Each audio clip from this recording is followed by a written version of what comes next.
వస్తానని చెప్పి అసలు ఎక్స్పెక్ట్ చేయలేదు. అసలు దమ్ము శ్రీజని ఎలిమినేషన్ చేయడానికి రీజన్ ఏంది? అసలు దమ్ము శ్రీజ ఎక్కడ గేమ్ ఆడలేదు.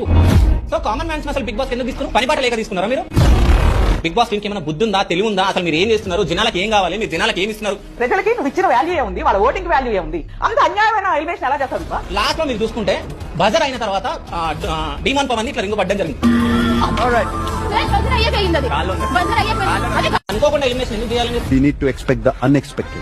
అదే జరిగింది. It's okay sir, audience vote వల్ల బయటకు వెళ్ళలేదు, అట్లీస్ట్ వాళ్ళ కాంపిటీషన్ అనుకుని నాకు తీసేశారు. It's fine. ఓటమిలో కూడా గెలుపున ఊహించుకుంటున్నావా అమ్మా అని అన్నాడు. ఇక్కడ ఓటమిలో కూడా నీ గెలుపునెత్తుకుంటానే ఉన్నావు. అయితే గెలుపు నాదే. Obviously. అసలు మీ ఓటమి ఏడయింది, ఏడ ఓడిపోయింది, అసలు ఆమె ఓడిపోయిందా? చాలా మంది శ్రీజకు సపోర్ట్ చేస్తున్నారు.